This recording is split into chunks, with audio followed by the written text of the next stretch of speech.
പ്രതിപക്ഷത്തോടുള്ള ബഹുമാനം അത് ഏറ്റവും പ്രധാനപ്പെട്ട ഒരു കാര്യമാണെന്ന് പലരും മറന്നുപോവാണ്. ചുമ്മാ ചീത്ത പറയുന്നതാണ് പാർട്ടി സ്നേഹം. അങ്ങനൊന്നുമല്ല. അങ്ങനെ ചീത്ത പറയും ഇരിക്കുന്നിടത്ത് പുല്ല് മുളയ്ക്കത്തില്ല, വളരത്തില്ല, നശിക്കോളൂ. വിമർശിക്കണം. ഞാൻ സാന്ദർഭമായിട്ട് പറയാം, ഞാൻ ഉമ്മൻചാണ്ടി സാറിനെ പറ്റി ഒരു പൊളിറ്റിക്കൽ സാറ്ററിക്കൽ പോയം നിയമസഭയിൽ വെച്ച് ഞാൻ എഴുതി അങ്ങോട്ട് വായിച്ചു. അദ്ദേഹം ഈ അതിവേഗം മൃഗമൂലം പറയുന്ന കാലത്ത് ഞാൻ അവിടെ ഇരുന്ന് ഒരു 20 വരി എഴുതി. ഞാൻ അവിടെ ഒരു പ്രസംഗം അന്ന് തന്നെ പ്രസംഗത്തിൽ പറയുകയും ചെയ്തു. വെളിയിൽ വന്ന് ഞാനിവിടെ അതിൻ്റെ പേപ്പർ അതിൻ്റെ കോപ്പി ചോദിച്ചു പറഞ്ഞു. പിന്നെ കണ്ടത് പറഞ്ഞു തിരക്കില്ലായിരുന്നു. അത് അദ്ദേഹത്തെ ആസ്വദിച്ചെന്ന് ഞാൻ പറയും. വിമർശനങ്ങളൊക്കെ ശക്തമായി ഞാൻ അദ്ദേഹത്തെ വിമർശിച്ചിട്ടുണ്ട്.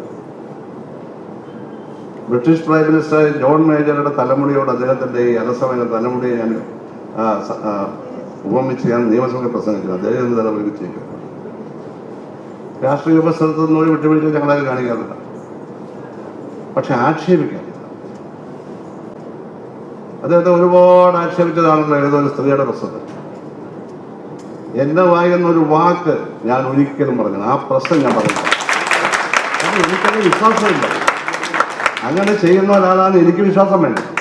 അത് രാഷ്ട്രീയമല്ലല്ലോ. ഈ പറയുന്ന രാഷ്ട്രീയമല്ലല്ലോ. ഇത് പേഴ്സണലായ അറ്റാക്ക് അല്ല. ഇത് കോൺഗ്രസിനെ വിമർശിക്കുന്നതല്ലല്ലോ. ആണോ? അല്ല. അപ്പം അതിനകത്ത് അർത്ഥമൊന്നുമല്ല അങ്ങനെ പറയുന്നത്. പറയുന്നവരെയും കുറ്റം പറയുന്നത് അവരുടെ ഇഷ്ടമായിരിക്കും. പക്ഷെ ഞാൻ പറഞ്ഞിട്ടില്ല, ഞാൻ പറയത്തില്ല, ഇനിയും പറയത്തില്ല. അങ്ങനെ ഒരു ആലോചിക്കില്ല. അതിൻ്റെ ആവശ്യമില്ല. വേറെ എന്തെല്ലാം ശക്തമായ വിമർശനം ഉന്നയിക്കാൻ സമയം കിടക്കുന്നു അതൊന്നും പറയാതെ ആവശ്യമില്ലാത്ത കാര്യമൊക്കെ പറഞ്ഞു നടന്നാൽ പറയുന്ന ആളുടെ പ്രസ്ഥാനത്തിന് ദോഷം അത്രയേ ഉള്ളൂ. ആരായാലും ഇങ്ങനെ പറഞ്ഞൊന്നല്ല. അപ്പോൾ അതിനൊക്കെ വ്യക്തമായ നിലപാട് ഞാനും എനിക്കും സ്വീകരിക്കാൻ താല്പര്യമുണ്ടായി.